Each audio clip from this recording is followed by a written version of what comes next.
Hello, this is Scarecrow, and what you're about to see is my final next to final. Not my final, but my next. You get the idea. My next to final exams. I want to talk a little bit about the process and the play that we did. I have also been doing a lot of other stuff. Let's go. You ready? Yeah.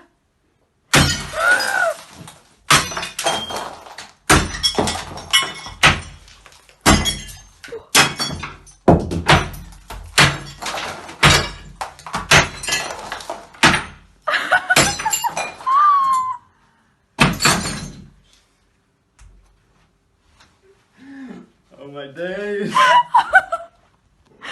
What the fuck? Oh my god! Love it. Alright, we did it. Yeah. Anyway, let's get into the play. The play was called Pronoia, and it was a post-dramatic play done with devising. It's probably the most abstract, insane, and epic thing I've ever done. So what is post-dramatic theater done with devising? Basically it is theater, but it's when all the elements are equal. So text, movements, dance, and so on. So in a way the script is not holy, and usually doesn't exist. So the way we worked out this play was unlike anything I've ever done before. It reminded me more of exercises we did in first grade more than actual repetition. Usually you start off with the script, learn the lines and follow the stage directions, throw a little bit of artistic interpretation, and voila, you have a play. But for this production we started out without a script. We had nothing. All we had were 3 key words to base the play on. Conspiracy theories, supernatural occurrences, and aliens. I know. Wow. So now what? Well, we did what you usually do with any art. You just start and see where it goes. We created some scenes and some characters that believe in conspiracy theories. We also did a satanic ritual segment and some alien stuff. We also did a long dance improvisation with fruits and flour. It's safe to say that the classroom has never been this messy. But while we were working on this, some questions started to appear. Like, are we defending these conspiracy theories or not? And how are we supposed to depict aliens and ghosts when we don't know what they look like or behave? After much discussion, we narrowed it down to 2 fundamental questions. What is evil? And what is knowledge? And suddenly the play started to go in a completely different direction. After even more exploration and after we had taken out some scenes, we narrowed the themes down to just 1 word. The devil. Not only as a symbol of evil, but also like a Prometheus who gave people knowledge. We were asking, how should people behave in relation to evil? And suddenly the things we had been working on started to click into place. I will now walk you through the play, but keep in mind this play is very abstract and up for interpretations. So this will highly be based on my own interpretations and the conversations we had with the director. With that being said, I now present to you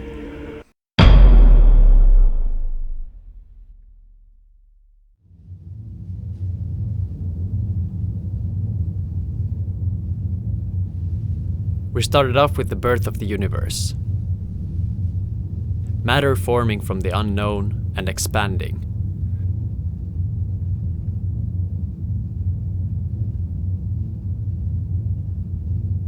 Then getting drawn together by gravity. Forming galaxies and solar systems. Then the first simple life in the ocean formed along with the first plants.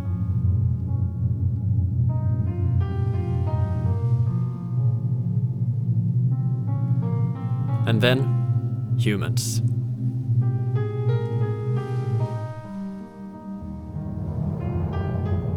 With the turning point being the first act of evil.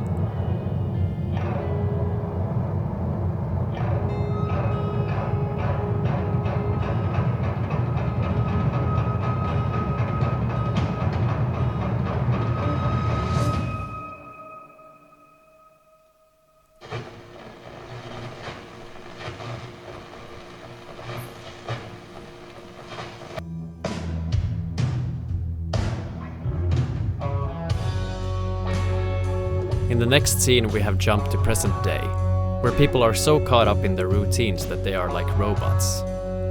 walking around doing everyday things.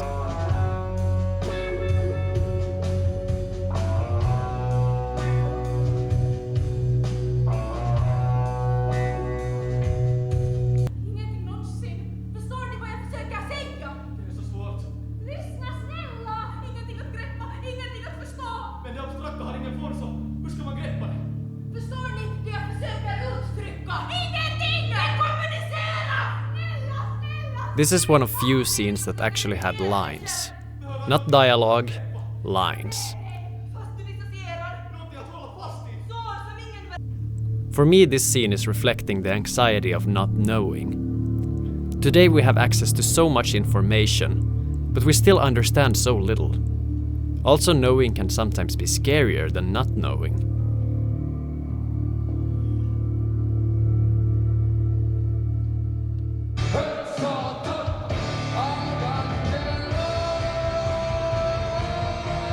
This is a demonstration when embracing evil is taken too far. This was one of the first scenes we developed, and we kept it around mostly because it was cool. But with this new theme, it fit right in.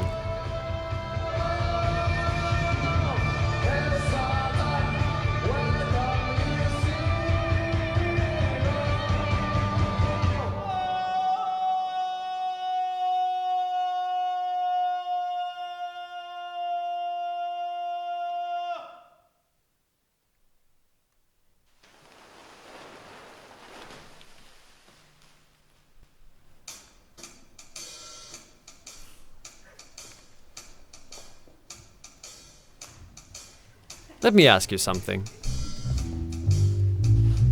What do you get when you combine human nature and materialism?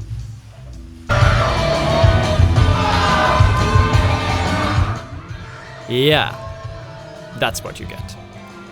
This scene was pretty much improvised. It was meant to start off happy and playful and become more and more crazy.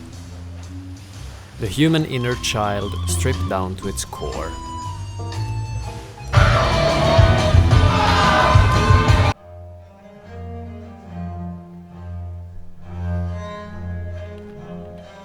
To me, this scene is a window into what's happening behind the curtains when you're acting upon your rage and your selfishness. The devil is playing us like instruments and making us dance until we dance ourselves to death.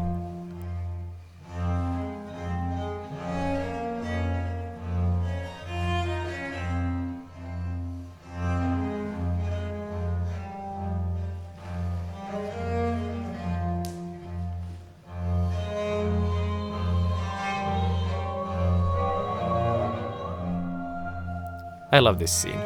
It's so messed up, and in a way, really beautiful.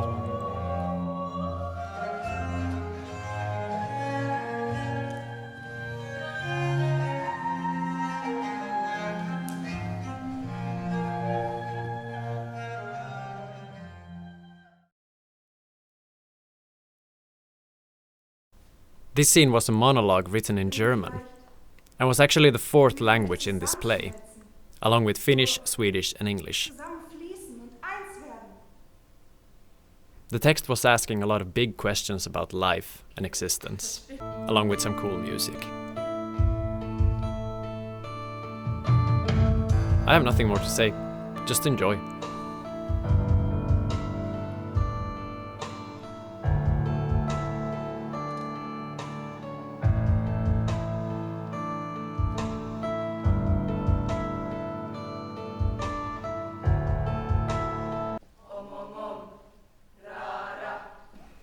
This scene was a lot of fun.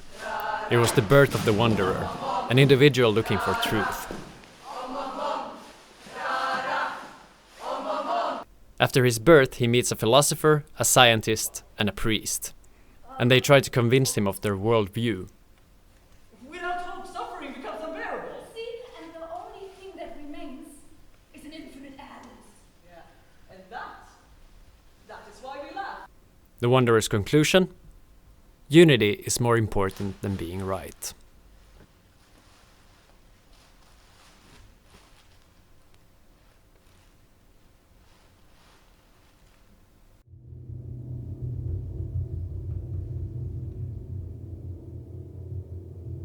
People being alone won't make it too far. Every time somebody is dancing alone, they lose hope and eventually go back to the lump. And the cycle starts over. I really like this scene as well.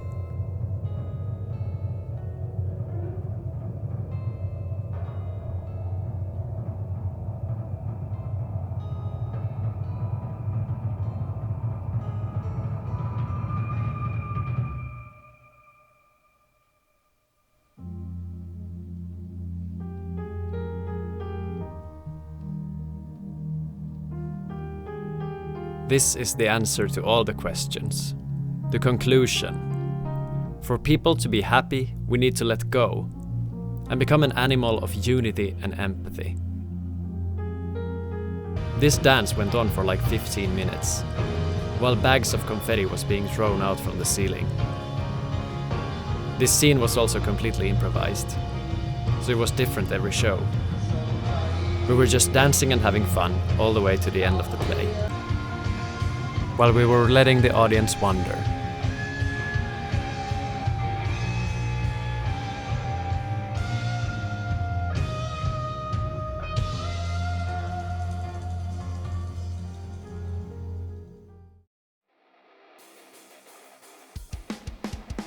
This experience was bizarre, but it was awesome.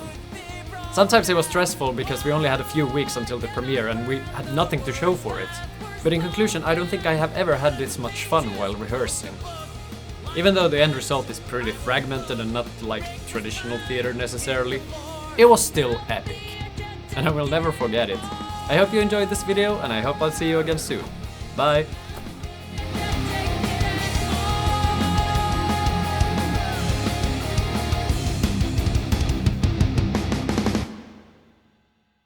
After even